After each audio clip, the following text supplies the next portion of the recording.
Là, j'avais envie qu'on écoute un truc ensemble, là, puisque j'ai reçu une alerte Google qu'ils ont parlé de moi ce matin à la radio, mais je ne l'ai pas écouté encore. C'était dans l'émission de Paul Arcand. La chronique de Pierre-Yves McSween, ça a l'air qu'il parle de moi. Qu'est-ce qu'il dit d'habitude quand il parle de quelque chose, lui, c'est pas pour lancer des fleurs. Dans l'émission de Paul Arcand. Puisqu'il faut se lever. Qu'on va aller voir qu'est-ce qu'il avait à dire à propos de moi. C'est bien angoissant, mais je le sais, petit tannant, je le sais. Vraiment angoissant. Je me suis levé ce matin, 8h, 8h30. Il n'y avait pas de construction aujourd'hui. My God, le rêve! Pas de construction. Ça fait 2 semaines qu'à 7h, ça me réveille, ça cogne, ça scie de la brique, c'est l'enfer. Puis, j'ouvre mes DM sur Instagram. Mon ami Benjamin qui m'écrit PL, il faut que tu écoutes suite à l'émission de Paul Arcand. Je suis comme, oh non. Là, ça, c'est du bruit dans ma journée. Je vais attendre d'être au bon moment dans ma journée pour l'écouter. Et c'est maintenant que nous allons découvrir que c'est qu'il y avait à dire à propos de moi, là. Vos finances personnelles. Mais là, ça n'a rien à voir. Parles-tu de moi pour vrai, là? PL Cloutier a produit une vidéo sur les réseaux sociaux pour expliquer ce que ça. PL Cloutier a produit une vidéo sur les... Je suis pas capable de lire ou quoi? PL Cloutier a produit une vidéo sur les médias sociaux pour expliquer ce que sont, selon lui, les coûts de base annuels de sa vie d'influenceur. Il s'agit d'une première réflexion à avoir si vos enfants voulaient... Si vous ou vos enfants... C'est la syntaxe de ce paragraphe-là. Il s'agit d'une première réflexion à avoir si vous ou vos enfants voulez vous lancer dans le monde de l'entrepreneuriat. C'est parce qu'il manque des virgules, là. Il s'agit d'une réflexion à avoir, virgule, si vous ou vos enfants, virgule, voulez vous lancer dans le monde. Ouais, il manque des petites virgules ici, là, qui... Je vais bien rusher à le lire. Fait qu'est-ce qu'il dit, là? On va l'écouter. Comment je fais ici? Est-ce que je peux te faire entendre une déclaration ce matin de la ministre, Mme Leboutillier, ministre du... Raison quelconque. On va avancer parce que c'est vers la fin. Oui, puis OK, c'est là. Pinocchio par Pinocchio, ça fonctionne pas bien. Bon, l'autre chose ce matin, ça concerne, appelons ça, la capacité de devenir entrepreneur.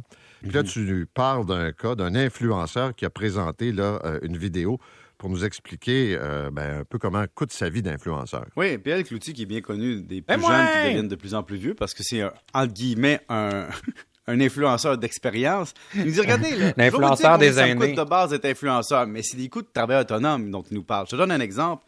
Il dit, ça me coûte 288 de licence pour ma comptabilité. Donc, si vous voulez vous lancer en affaires, là, je vous dirais là, de prévoir pour un logiciel 40-45 $ par mois si vous avez une compagnie. Je paye moins que ça, moi.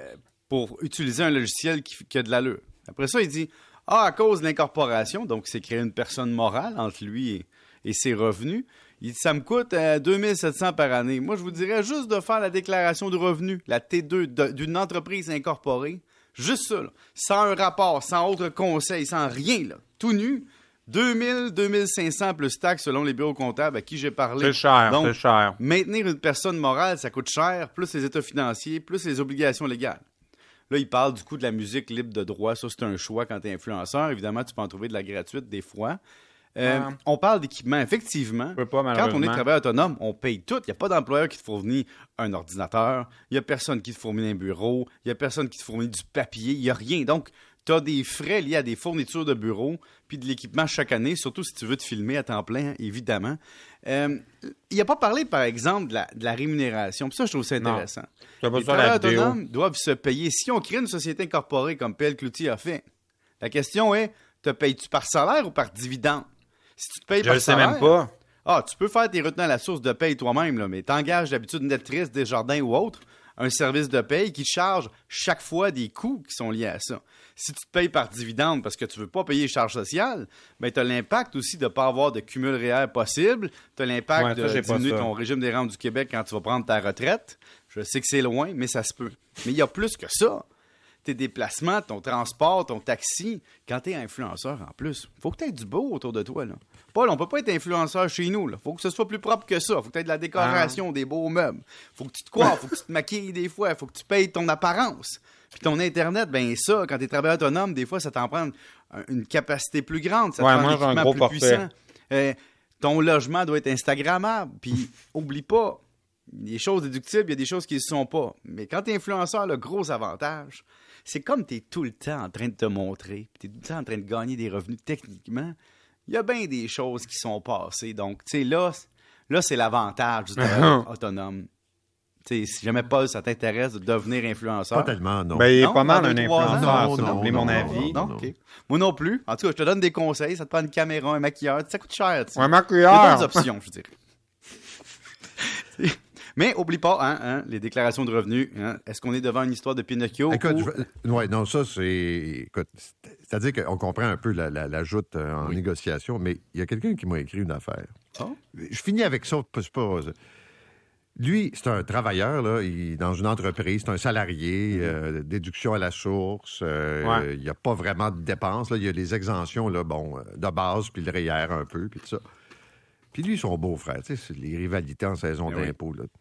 Il dit, mon beau-frère est un travailleur autonome. Il passe toutes sortes d'affaires, puis des dépenses, puis ci, puis ça. Fait que, en bout de ligne, c'est comme, tu sais, il dit, cette gang-là de travailleurs autonomes, là, dans le fond, ils ne payent pas leur juste part d'impôt. Ce que je vais lui répondre, Oui. c'est que le travailleur autonome paye la part employeur et employé du RQ. Ça coûte plus cher. Si tu es un travailleur autonome qui fait affaire avec des professionnels, puis tu es incorporé, ça va te coûter des milliers de dollars par année en administration et en gestion. Tu vas courir après tes clients, tu vas courir après les paiements, tu vas courir après les risques.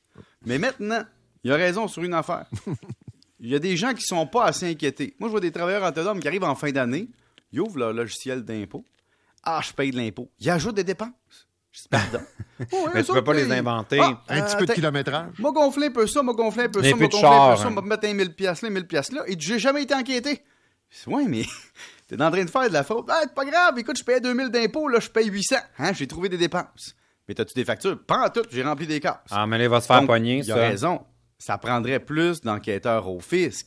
Parce que s'il y avait du monde qui se faisait pogner solidement, avec de solides conséquences et une solide visibilité de la conséquence, il y aurait d'autres comportements. Salut, monsieur. Salut. Mais on dirait qu'ils ont manqué 7h27. de. On dirait qu'ils ont manqué de gaz sur leur chronique parce que je vois pas que j'ai rapport là-dedans. Avez-vous compris quelque chose, vous autres? Hein? Genre, c'était quoi le rapport avec moi? Parce que là, il parle de ma vidéo, OK. Moi, j'ai volontairement pas parlé de l'Internet, de mon cellulaire, de tout ça. Parce que le thème de mon TikTok, c'était je vous dévoile les frais fixes, des affaires que je n'ai pas le choix de payer. Fait que moi, j'ai pas mis tout ce qui est vêtements et compagnie, parce que ça, je peux vraiment faire une année sans payer ça. Puis, j'ai mis... j'ai pas mis mon Internet ni mon cell, parce que je me dis probablement que si je n'étais pas influenceur, j'aurais quand même l'Internet chez nous. Fait que moi, je voulais juste parler des affaires que, même si je décide de tout couper, ça, je peux pas le couper. Puis évidemment, on est sur TikTok, fait que faut que je me garde des sujets pour les prochains TikTok. Mais coudonc, c'était spécial. Merci Pierre-Yves McSween de m'avoir mentionné. Ça va peut-être rappeler à certains que j'existe. J'ai quand même trouvé ça baveux qu'on dise que je suis un influenceur senior. L'influenceur de ces vieilles personnes. Les influenceurs de tous les âges. Je suis plus jeune que Mademoiselle Jess. Je suis plus jeune que Ève Martel. Je suis plus jeune que Max Lafamé. Je suis plus jeune que La Petite Bête. Je pense que je suis plus jeune que Looney, mais ça, je suis pas sûr. Je suis plus jeune que qui d'autre? Hey, je suis plus jeune qu'un paquet d'influenceurs, là. Je suis pas un influenceur senior, mais là. Wow! Pierre-Yves McSween. Il a quel âge, lui, d'ailleurs, Pierre-Yves McSween? C'est complètement inutile comme question, mais on dirait que ça a piqué ma curiosité. Moi, je donne fin quarantaine. Oups. 43? Ah, mais mon Dieu, on a presque le même âge. J'ai donné un petit peu plus vieux, moi, parce que je me disais, Pierre-Yves McSween, il y a comme un casting de jeunes, des jeunes cool de la finance. Là, je me dis, ça doit être un peu comme Bob le chef, tout ça. Tu sais, ils sont plus vieux qui ont l'air. Fait que là, j'ai comme vieilli trop. Mais 43, ça fit.